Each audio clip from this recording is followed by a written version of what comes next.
Now, in the chapter 39, you will see that we are still in the book of Bereshit, of course, and we start, and we see that Joseph is sold into Egypt in the house of Potiphar. I know I will not go into detail because everybody knows, at least I believe. So he's sold into Potiphar's house and the trouble he has. But what is interesting is to see that Joseph, in spite of being separate from his father's house, from his brethren, to be in a pagan environment, never lost hope in Jehovah. He never lost hope. He keep the ways, no matter what, to keep the Torah of his fathers. So we need to understand that Joseph was a man of high desire. And Jehovah gave him favor in the house of Potiphar. Whatever he did was prosperous, was successful. And believe me, sometimes we are discouraged because we see all the struggle in our life and all this trouble. But I want to encourage you, according to my own experience. I was at the point in the beginning of my walk that I saw this story, I read it, but I say, oh, when I look around me, it was only trouble. Yes, this trouble were not from Jehovah. This trouble were my trouble, the one I create myself. And I had to go through, and Jehovah in his mercy gave me the strength, the patience, the endurance in order to go through. This was my Egypt.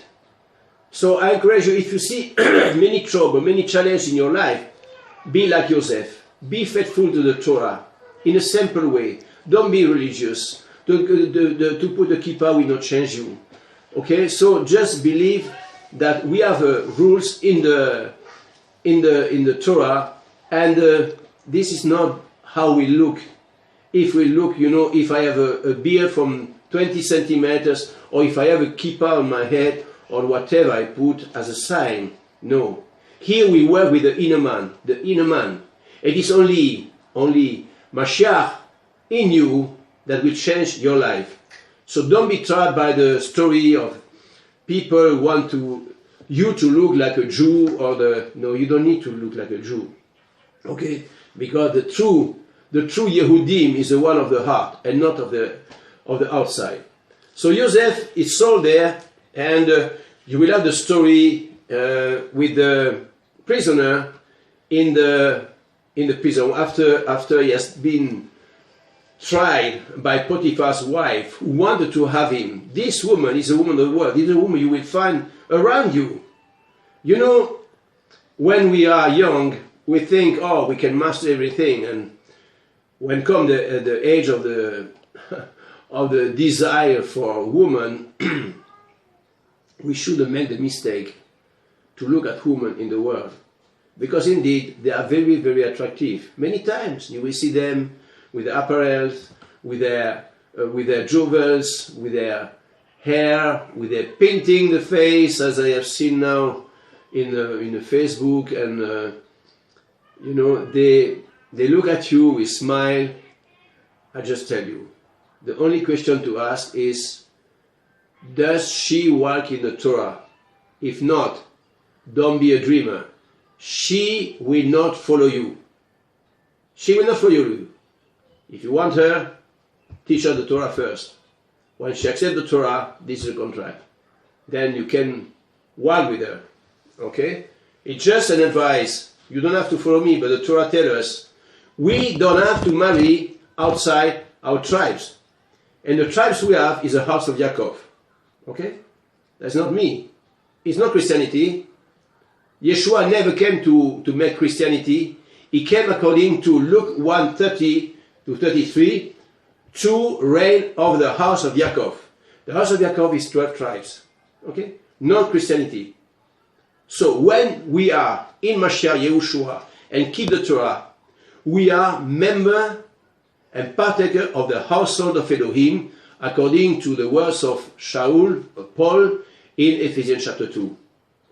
Okay? Fellow citizen of the household of Elohim. In the house of Elohim is the house of Yaakov. Jehovah said, I am not a man, I do not change. I do not change, Jacob. Okay, that's in the book of Malachi, you can read. So we need to be together. It doesn't matter how far we are in our walk. It's not us to choose. There is a parable from Yeshua who explains that. It doesn't matter. What is important is to recognize yourself as Joseph did. Joseph was among the pagans. He was finished. He was not under the protection of his father's house. He had all his mothers. He was now, his mother was already dead, right?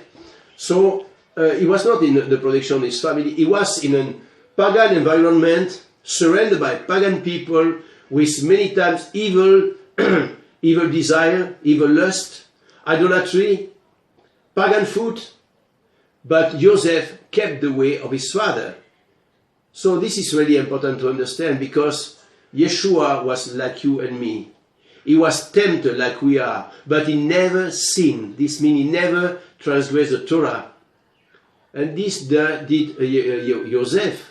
Joseph, in the time he was in Egypt, was able to keep himself from temptation and sin until Jehovah, as we will see in the next parasha, lift him up at the right hand of Pharaoh, which is again the shadows. Okay, but I will not speak about that today.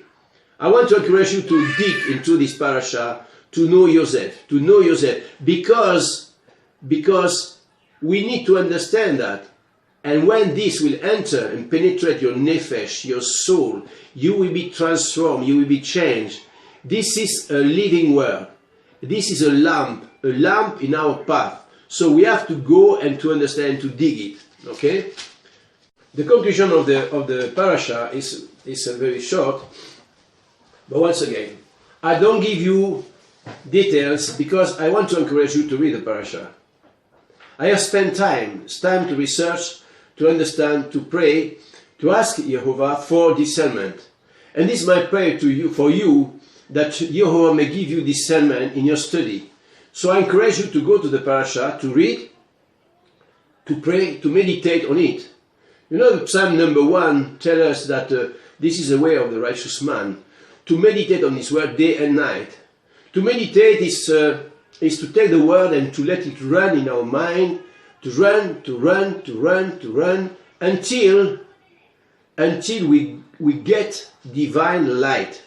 This is not from man, you will receive a divine understanding. It is Jehovah, reward to the righteous. I say yes, it's a reward. It's a reward.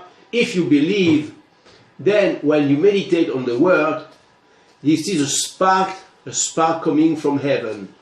Jehovah will give you a revelation. Oh, these are big words.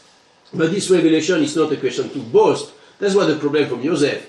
Joseph was a young man, he was boastful, like we see young people who think that because they have seen something in the Torah or in the scripture and go everywhere to boast themselves, to show themselves more smart or the more intelligent than others. No, it's not this way. This way is the opposite. To aim to be like Yeshua is to humble ourselves. Every time we receive a revelation from heaven, from above, from Abba, then it should make us humble to know that when we think we know, we realize that we don't know. Because the few we can understand is nothing compared to what Jehovah wants us to know. And Joseph will have to learn this process during the hard time he will have in Egypt, thinking that he is separate forever from his family, that he will not see them anymore. It will take 20 years of challenge before the restoration came. So you may be disappointed, discouraged, don't lose hope. Our hope is not in this world. Our hope is in Yeshua HaMashiach. So I encourage you, when you take this parasha week after week, you have 1 week. You don't have to read all the parasha. Sometimes I know people have told me, it's too long what you write, 23 pages, 40 pages. You have 1 week to read it. Every evening you can read 5, 6 pages or 4 pages or 3 pages. You have 1 week to read the parasha, to let your soul be nourished with the word of Elohim. And if you have any opposition to it, it's not a problem. You can contact me, you can write in, you can let a message, so we can discuss that. And I'm Very happy. If you see something you don't agree with me, we can discuss it. Okay? So I wish you a Shavua Tov, and we see you for the next parasha.